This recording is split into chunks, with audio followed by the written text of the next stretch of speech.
সংগঠনটার একটা সর্বভারতীয় সম্মেলন হলো গত 27, 28, 29 মানে নভেম্বর, বুঝতে পেরেছো? ফলে এই যে সম্মেলনটা হলো তাতে গোটা ভারতবর্ষের দিল্লিতে হয়েছিল। এখান থেকে কেউ কেউ গেছিলো, আমি গেছিলাম, প্রবীর গেছিল, তোমাদের অনিন্দিতাদি, তাপসদা গেছিল। এরকম গোটা ভারতবর্ষের 29টা রাজ্য থেকে ছাত্ররা এসেছিল এবং হচ্ছে যে 4টে মানে কি বলে অঙ্গরাজ্য থেকে ছাত্ররা এসেছিল প্রতিনিধিত্ব করার জন্য। প্রায় 2-2.5 হাজার ছাত্র উপস্থিত হয়েছিল এই ছাত্র সংগঠনটার হয়ে।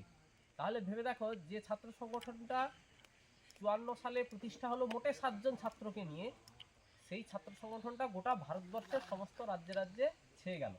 তাহলে এই ছাত্র সংগঠনটা হলো কেন তৈরি করতে হয়েছিল, এইটা কিন্তু একটা বোঝা উচিত। সেটা হচ্ছে এই যে আমরা এতক্ষণ ঠাট্টা করলাম, ফিস্ট করলাম, রান্না খাওয়া করলাম, দেখো আমাদের মধ্যে কারোর মধ্যে কোনো এরকম মনে হয়নি যে ব্রতিনদা মানে অপরিচিত বলে কারোর কিন্তু খুব একটা মনে হয়নি।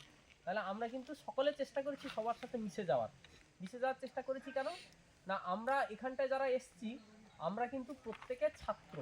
এই যে ছাত্র সংগঠনটা প্রতিষ্ঠা হয়েছিল যে লক্ষ্য উদ্দেশ্য নিয়ে, তার একটা গুরুত্বপূর্ণ লক্ষ্য উদ্দেশ্য হচ্ছে যে গোটা ভারতবর্ষের যত ছাত্র আছে, মানে যত পরিবার আছে, সমস্ত পরিবারের সন্তানরা যাতে পড়াশোনার সুযোগ পায়, এইটা ছিল মূল লক্ষ্য উদ্দেশ্য। তুমি ভালো করে ভেবে দেখো, ধরো এরা যারা পড়া বন্ধ করে দিয়েছে বলছে, একটু যদি ভালো করে খোঁজ নাও তাহলে দেখবে যে পড়া বন্ধ করে দেওয়ার মূল একটাই কারণ ছিল, সেটা হচ্ছে যে এত টাকা খরচ করে তো পড়বো, পড়ে কি হবে, আমার ভবিষ্যৎ কি, তার চাইতে আমি তো গরিব বাড়ির ছেলে, আমি কাজ করি, কাজ করে সংসারটা চলবে। তাহলে যদি এরকম হতো যে না, যারা যারা পড়াশোনা করছে তাদের সকলের পড়াশোনাটা ফ্রি, কোনো টাকা খরচ করতে হবে না, এইটা যদি হতো তাহলে কি কাউকে পড়া বন্ধ করে দিতে হতো? তাহলে তো যে যত দূর চাইতো তত দূর পর্যন্ত কিন্তু পড়াশোনা করার সুযোগ পেতে পারতো, কি না? আবার একটা বিষয় আছে, সেটা হচ্ছে যে শুধু পড়াশোনা নয়, এই যে দেখুন একটা চিন্তা হচ্ছে না, ধরো এই যে গৌতম, রোশন এরা যে কলেজে পড়ছে, তো বা আরো যারা পড়ছে তাদেরকে যদি খোঁজ নিয়ে দেখো যে তারা কিন্তু প্রত্যেক দিন সন্ধ্যাবেলা শুতে যাওয়ার সময় ভাবে যে এতগুলো টাকা খরচ করে তো কলেজে পড়ছি, কিন্তু কলেজ পাস করার পরে করবোটা কি। বহু ছাত্র আছে যারা কিন্তু এই চিন্তাটা করে পড়াটা বন্ধ করে দিতে বাধ্য হচ্ছে যে আমার তো পড়াশোনা করে কিছু লাভ হচ্ছে না, কেউ চাকরি পাচ্ছে না, খুব বেশি চাকরি হচ্ছে না, টাকা না দিলে চাকরি হচ্ছে না। এই যে মূল এই যে ছাত্রদের সমস্যা, এই সমস্যাগুলো ছিল। তাহলে 1954 সাল মানে কখন? 1954 সাল মানে কিন্তু তখন সদ্য ভারতবর্ষ স্বাধীন হয়েছে, কি না? 47 সালে ভারতবর্ষ স্বাধীন হয়েছে। তাহলে ভারতবর্ষ যখন স্বাধীন হচ্ছে, তখন ভারতবর্ষ স্বাধীন করার প্রশ্নে যারা বিপ্লবী, মানে কাপড়, জামা কাপড় যা উৎপাদন হচ্ছে আমাদের দেশের লোক উৎপাদন করছে, তো এগুলো ইংল্যান্ড নিয়ে চলে যাচ্ছে, শোষণ হচ্ছে, আর ভারতবর্ষের মানুষের উপরে চাবুক চলছে। ফলে ভারতবর্ষের মানুষ অর্ধাহারে অনাহারে মরছে। কি হচ্ছে না, একটা অংশের মানুষ ফসল ফলাচ্ছে, আর একটা অংশের মানুষ হচ্ছে সেই ফসল নিয়ে চলে যাচ্ছে। যারা ফসল ফলাচ্ছে, এক মিনিট আমার শেষ হয়ে যায়, মানে আমার শেষ হয়ে যায়, যারা ফসল ফলাচ্ছে তারা কিন্তু সেই ফসলের তারা কিন্তু ভোগ করতে সুযোগ পাচ্ছে না, কি না? আজকে দেখো আমাদের পরিবারগুলোতে আমাদের বাবা মা যে ধরনের পরিশ্রম করেন, তুমি যদি ভালো করে খোঁজ নিয়ে দেখো যে আমরা চাইলেই কিন্তু সকলে চাইলেই আমরা কিন্তু মানে এই যে যারা সায়েন্সে পড়ছে ভালো করে খোঁজ নিলে দেখবে ইঞ্জিনিয়ারিং পড়তে চাইলে লক্ষ লক্ষ টাকা খরচ হচ্ছে, মেডিকেলে পড়তে গেলে লক্ষ লক্ষ টাকা খরচ করতে হচ্ছে, মেডিকেলে জয়েন্ট লাগানোর জন্য লক্ষ লক্ষ টাকা খরচ করে কোচিং নিতে হচ্ছে। তাহলে আমাদের মতো কতগুলো পরিবার আছে যারা ভালো পড়াশোনা করলেও সত্যি সত্যি সে উচ্চশিক্ষায় যাওয়ার সুযোগ পায়। যারা ভারতবর্ষের স্বাধীনতা আন্দোলনে প্রাণ দিয়েছিলেন তাদের মূল লক্ষ্য উদ্দেশ্য ছিল যে এই যে একদল উৎপাদন করছে আর একদল সেগুলোকে ভোগ করছে, গরিব মানুষ গরিবই থেকে যাচ্ছে, যারা উৎপাদন করছে তারা বরাবরই গরিব থেকে যাচ্ছে, এইটা যাতে না হয়।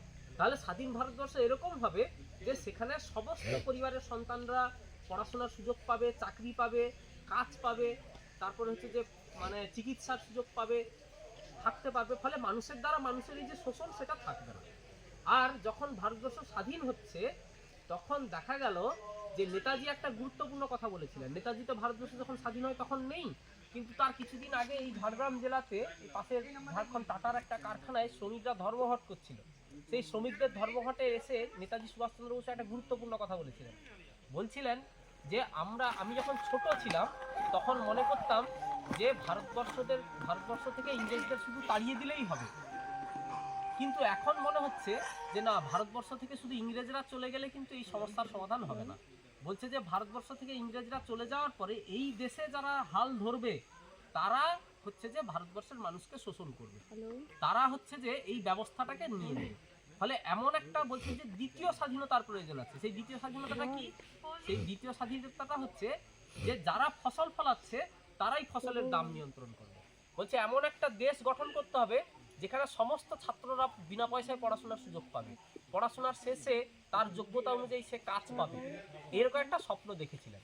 দেখা গেল যে ভারতবর্ষ তো 47 সালে স্বাধীন হয়ে গেল, 47 সাল থেকে 54 সাল পর্যন্ত দেখা গেল যে বাস্তবিক মানে যারা বিপ্লবীরা যে স্বপ্ন দেখেছিলেন সেই স্বপ্নটা কিন্তু পূরণ হচ্ছে না। বরং দেখা যাচ্ছে যে ইংরেজরা চলে যাওয়ার পরে একটা অংশের মানুষ মানে মানে এই যে নতুন স্বাধীনতাকে ভিত্তি করে আনন্দে মেতে আছে, কিন্তু বুঝতে পারছে না যে তার কাছ থেকে আগামী দিন যে আসছে সেই আগামী দিন বড় কঠিন দিন আসছে।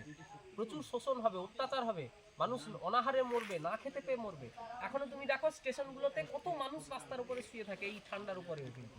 তাহলে ঘর নেই, জমি নেই। এই যে কথাটা ভারতবর্ষ স্বাধীনতা আন্দোলনের আরেকজন মানুষ শিবদাস ঘোষ, তিনি অনুশীলন সমিতির সাথে যুক্ত ছিলেন, তিনিও মনে করেছিলেন। তিনি এই অবস্থানটা দেখার পরে বুঝলেন যে একদল ছাত্র যুবক চাই যারা এই যে সমস্যাটা নিয়ে ভাববে, যারা এমন একটা সমাজ গঠনের স্বপ্ন দেখবে যেখানে সকলের পরিবারের সন্তান শিক্ষা পাবে, সবাই স্বাস্থ্য পাবে, সকলে কাজ পাবে শিক্ষার শেষে, এই ধরনের এবং একে ভিত্তি